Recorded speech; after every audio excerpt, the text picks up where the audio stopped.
আল্লাহ তাআলার সামনে দণ্ডায়মান হওয়াকে ভয় করবে সে ব্যক্তি নামাজ তরক করবে না, নামাজ তরক করতে পারে না।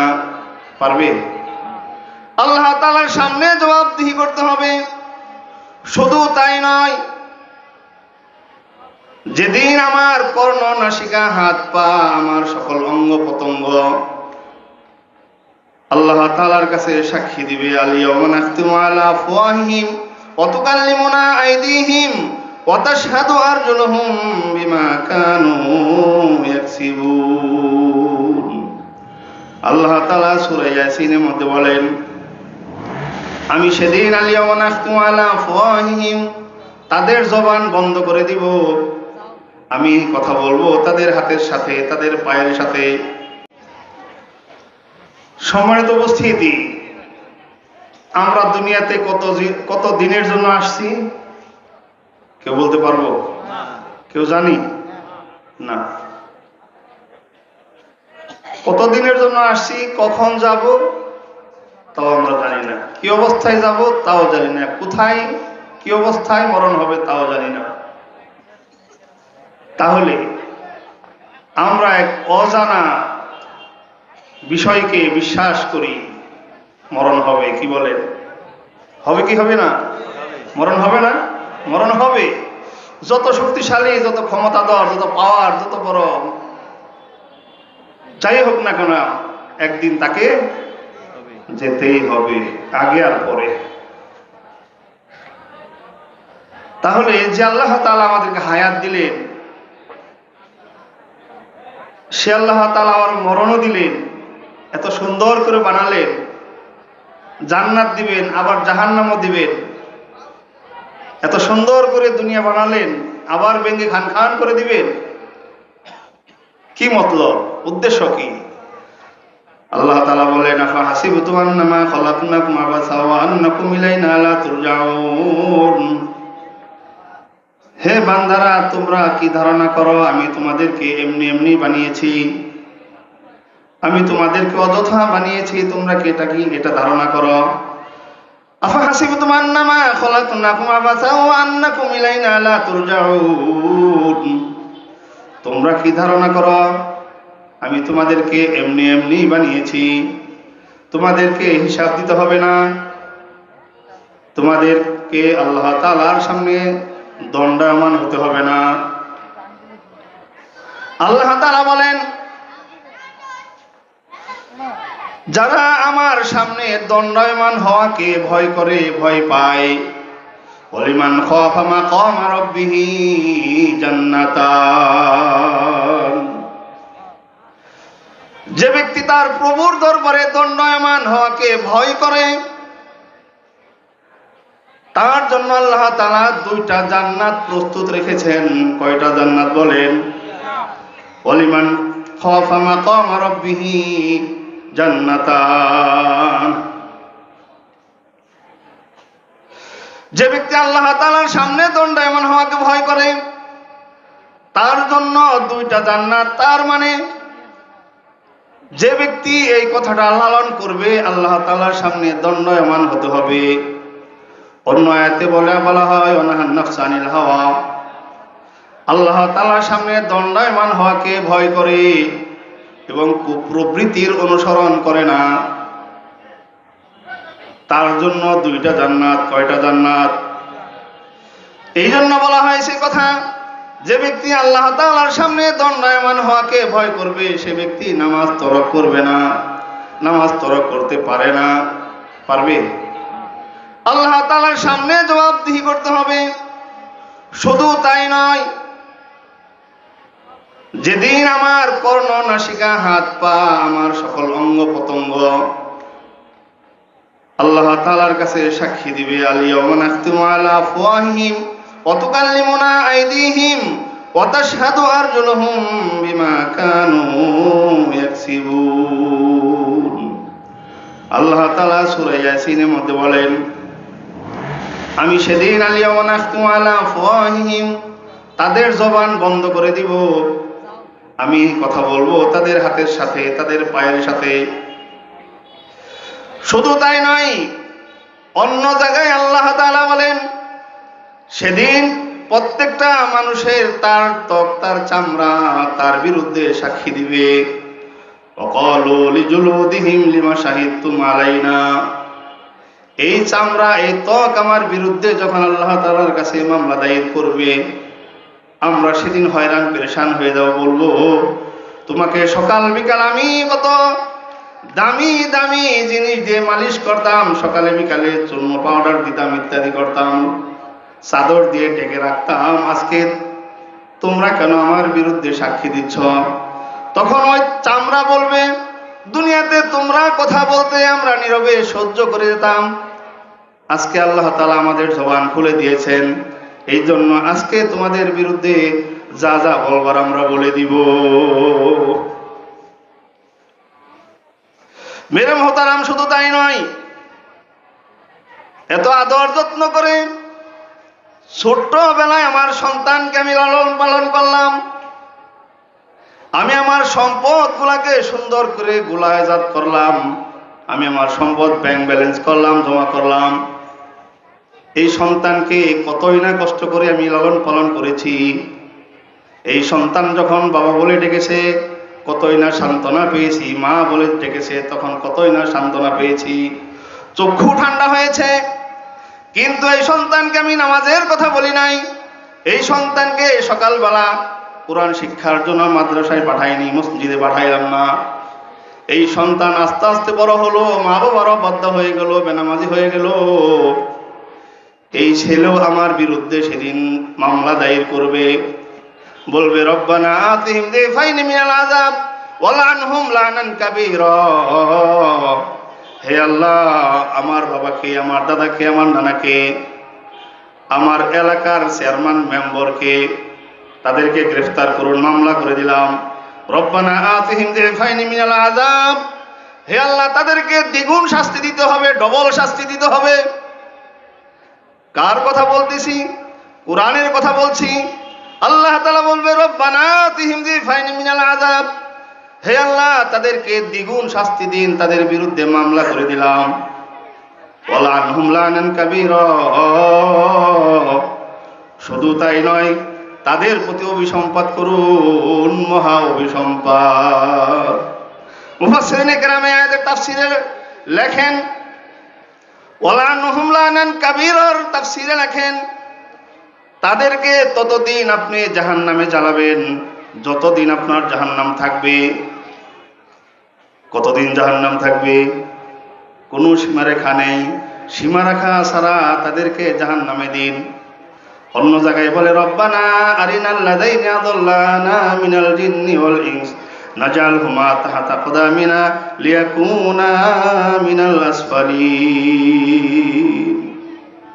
হে আল্লাহ, যারা আমাদেরকে দিন ধর্মের কথা বলেনি, যারা আমাদেরকে নামাজ রোজার কথা বলেনি, হক হালালের কথা বলেনি, তাদেরকে আমাদের সামনে এনে দেন, তাদের পৃষ্ঠদেশের উপর পা রেখে তাদেরকে লাঞ্ছনা করে আজকে জাহান্নামে আমরা যাব।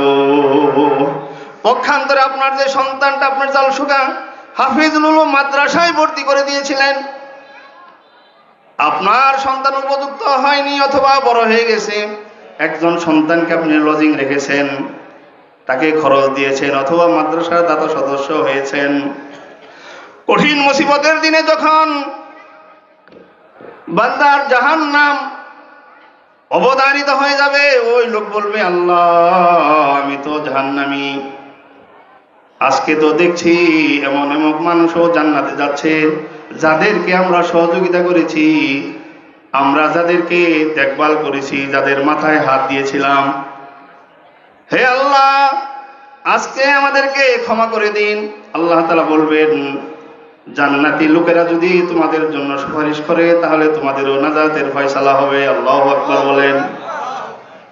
আল্লাহ তাআলা বলবেন, যাও যাও, তুমি কোন জান্নাতি লোক পাও কিনা তোমার পক্ষে সুপারিশ করার জন্য, ওই লোক জান্নাতের রাস্তায় গিয়ে দাঁড়িয়ে যাবে।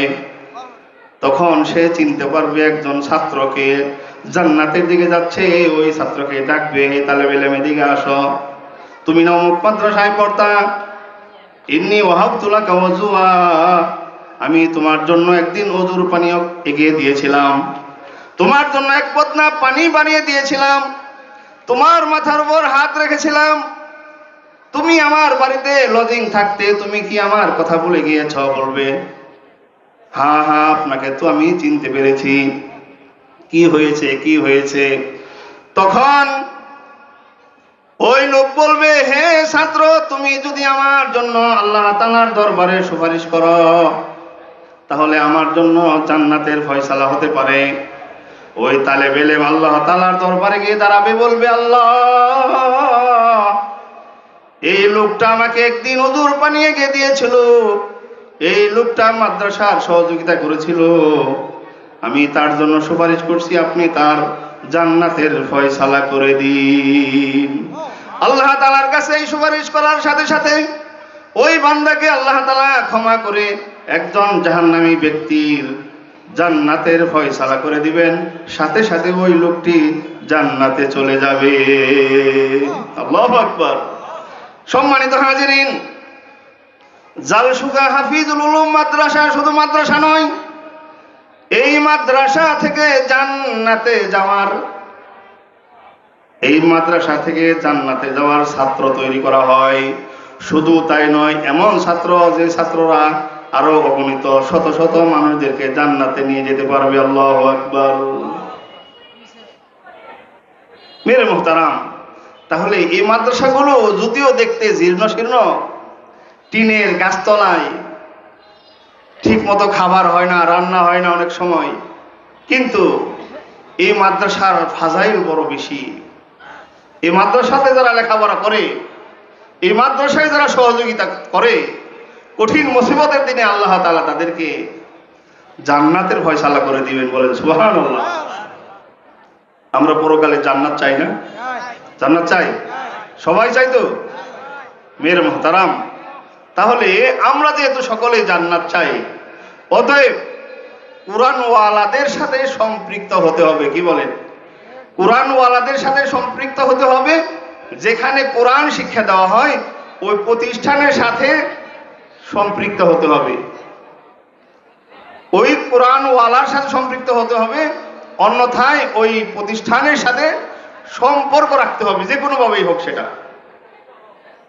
এই জন্য এই প্রতিষ্ঠানগুলোর সাথে যদি আমি সম্পর্ক রাখি, লাভ কার? বলেন না, লাভ কার? লাভ নিজের। আমরা প্রতিষ্ঠানে হয়তো মাসে মাসে 100-200 টাকা দেই, মেরে মুহতারাম, কিন্তু এই প্রতিষ্ঠান আমাদেরকে কি দেয়? কওমি মাদ্রাসা আমাদেরকে কি দেয়? আমরা কওমি মাদ্রাসাকে কি দেই? কওমি মাদ্রাসাকে, এই প্রতিষ্ঠানে অনেকে এমন আছে সর্বোচ্চ বছরে 1000 টাকা, অথবা কেউ দেয়ও না, এমনও আছে। কিন্তু এই প্রতিষ্ঠানগুলো আমাদেরকে কি দেয়? চিন্তা করতে হবে। সম্মানিত হাজিরিন, আমরা যখন শেষ রাতে ঘুমিয়ে পড়ি, আমাদের এই ছাত্ররা ফজরের 1 ঘন্টা আগে উঠে, আপনারা পরীক্ষা করেন, জালসুগা হাফিজুল উলুম মাদ্রাসা হেফজখানে আসেন, এই মাদ্রাসার ছাত্ররা দেখবেন আগামীকাল রাতেও তারা ঠিক 4টার সময় উঠবে, 4টায় উঠবে, অথচ ফজরের নামাজ আরো অনেক পরে, তাই না? 6টার দিকে ফজরের নামাজ। তাহলে 1.5-2 ঘন্টা আগে আমাদের ছাত্ররা এই শেষ রাতে, শীতের রাতে ঠান্ডা পানি দিয়ে ওযু করে, এরপরে তারা 2 রাকাত 4 রাকাত নামাজ পড়ে, তাহাজ্জুদের নামাজ পড়ে, ছোট্ট ছোট্ট হাতগুলো আল্লাহ তাআলার দরবারে বাড়িয়ে দেয়, এরপরে কোরআন তেলাওয়াত শুরু করে, আলহামদুলিল্লাহি রাব্বিল আলামিন। এই ছোট্ট ছোট্ট হাত যখন আল্লাহ তাআলার দরবারে তুলে দেয়, এই ছোট্ট কপাল যখন মসজিদে লাগিয়ে দেয়, এরপরে যখন আলহামদুলিল্লাহি রাব্বিল আলামিন তেলাওয়াত করে, সাথে সাথে আল্লাহ তাআলা এই সন্তানের মা বাবাদেরকে ক্ষমা করে দেন। শুধু তাই নয়, এই মাদ্রাসা যারা দেখভাল করে তাদেরকে ক্ষমা করে দেন। শুধু তাই নয়, যখন এই ছোট্ট ছোট্ট সন্তানেরা রাতের বেলায় কোরআন তেলাওয়াত শুরু করে, এই অঞ্চলের উপর আল্লাহ তাআলার রহমত বর্ষণ হইতে থাকে। কি বর্ষণ হইতে থাকে? আল্লাহ তাআলার রহমত বর্ষণ হইতে থাকে। বুখারী শরীফের হাদিস, উসাইদ ইবনে হুযাইর রাদিয়াল্লাহু তাআলা আনহু বলেন, আমি একদা রাতের বেলা কোরআন তেলাওয়াত শুরু করলাম। উসাইদ ইবনে হুযাইর রাদিয়াল্লাহু তাআলা আনহু বলেন, আমি একদা রাতের বেলায় কোরআন তেলাওয়াত শুরু করলাম, পাশেই আমার ইয়াহিয়া শায়িত, তার পাশে আমার একটি ঘোড়া ছিল, ঘোড়াও শায়িত। তার মানে সাহাবাটা নিতান্তই গরিব, ঘোড়া রাখার আলাদা কোনো ঘর ছিল না, ঘোড়া যেখানে সন্তান সেখানে, নিজেও সেখানে। তার মানে সাহাবার একটি মাত্রই ঘর। কয়টা ঘর? উসাইদ ইবনে হুযার রাদিয়াল্লাহু তাআলা আনহু বলেন, আমি আমার সন্তান আর ঘোড়া একই করে শায়িত। আমি শেষ রাতে উঠে আমি কোরআন তেলাওয়াত শুরু করলে ঘোড়া লাফাইতে থাকলো। আমি ভয় পেয়ে গেলাম, কেন ঘোড়া লাফায়? উসাইদ ইবনে হুযার রাদিয়াল্লাহু তাআলা আনহু কোরআন তেলাওয়াত বন্ধ করে দিলেন। এবার ঘোড়া তার লাফানো বন্ধ করে দিল। উসাইদ ইবনে হুযার রাদিয়াল্লাহু তাআলা আনহু পরীক্ষা করার জন্য একটু পরে আবার কোরআন তেলাওয়াত শুরু করে দিলেন। ঘোড়া এবার আবার লাফাইতে থাকলো। উসাইদ ইবনে হুযার রাদিয়াল্লাহু তাআলা আনহু ভাবলেন, আমার ইয়াহিয়াকে যদি পিষ্ট করে ফেলে, এই জন্য তার সন্তানকে কাছে টেনে নিলেন। এরপরে উসাইদ ইবনে হুযার রাদিয়াল্লাহু তাআলা আনহু আবার কোরআন তেলাওয়াত শুরু করে দিলেন। কোরআন যখন তেলাওয়াত করলেন, ঘোড়াটা আবার লাফাইতে থাকলো। তিনি কোরআন বন্ধ করে নামাজ পড়ে সকালবেলা রাসূল করিম সাল্লাল্লাহু আলাইহি ওয়াসাল্লামের কাছে গিয়ে বললেন, ইয়া আল্লাহর রাসূল সাল্লাল্লাহু আলাইহি ওয়াসাল্লাম, রাতের বেলা এক ঘটনা ঘটে গেছে। উসাইদ ইবনে হুযার রাদিয়াল্লাহু তাআলা আনহু উত্তরে আল্লাহর রাসূল সাল্লাল্লাহু আলাইহি ওয়াসাল্লাম বললেন, কি ঘটনা? বলেন কি ঘটনা? উসাইদ ইবনে হুযার রাদিয়াল্লাহু তাআলা আনহু বললেন, রাতের বেলা কোরআন তেলাওয়াত করছিলাম, এমত অবস্থায় ঘোড়াটা লাফাইতেছিল। আমি কোরআন তেলাওয়াত বন্ধ করে দিলে সে লাফানি বন্ধ করে দেয়, আবার কোরআন তেলাওয়াত শুরু করলে আবার লাফাইতে থাকে। আল্লাহ রাসূল সাল্লাল্লাহু আলাইহি ওয়াসাল্লাম বললেন, তুমি আর কি দেখেছ? উসাইদ ইবনে হুযার রাদিয়াল্লাহু তাআলা আনহু ঘর থেকে বের হলেন। তিনি বললেন, আমি যখন ঘর থেকে বের হলাম, এরপর আসমানের দিকে তাকালাম। আসমানের দিকে তাকিয়ে দেখলাম ঘরের একদম উপরে কাছাকাছি মেঘমালার মতো কি যেন ঘরটাকে ঢেকে রেখেছে। আল্লাহ রাসূল সাল্লাল্লাহু আলাইহি সাল্লাম বলেন, আর কি দেখেছ? উসাইদ ইবনে হুযার রাদিয়াল্লাহু তাআলা আনহু বললেন, ওই মেঘমালার ভিতরে লক্ষ লক্ষ বাতির মতো কি যেন দেখলাম। আল্লাহ রাসূল সাল্লাল্লাহু আলাইহি সাল্লাম বললেন, হে উসাইদ, শোনো, তুমি রাতের বেলায় যখন কোরআন তেলাওয়াত করছিলে, আল্লাহ তাআলার রহমত তোমার ঘরকে ঢেকে নিয়েছিল। বলেন সুবহানাল্লাহ। আর ভিতরে যে ছোট ছোট বাতিগুলো দেখছিলে, এই বাতিগুলো হলো ফেরেশতারা। হে উসাইদ, তুমি যদি তেলাওয়াত করতে এবং সকাল হয়ে যেত, সকল মানুষ ফেরেশতাদেরকে স্বচক্ষে দেখতে পেত। বলেন সুবহানাল্লাহ। মেরে মুহতারাম, তাহলে এই মাদ্রাসায় কোরআন তেলাওয়াত হয়, তার মানে যখনই কোরআন তেলাওয়াত হয় সার্বক্ষণিক এই মাদ্রাসার উপর সব পুরো এলাকার উপরে আল্লাহ তাআলার রহমত বর্ষণ হইতে থাকে। বলেন সুবহানাল্লাহ। এই জন্য আসুন আমরা এই প্রতিষ্ঠানের সাথে সম্পৃক্ত হই, সম্পৃক্ত থাকি, তাহলে আল্লাহ তাআলা আমাদেরকে ক্ষমা করবেন, আমাদের ভিতরে আল্লাহ তাআলা নূরের বাতি জ্বালাবেন।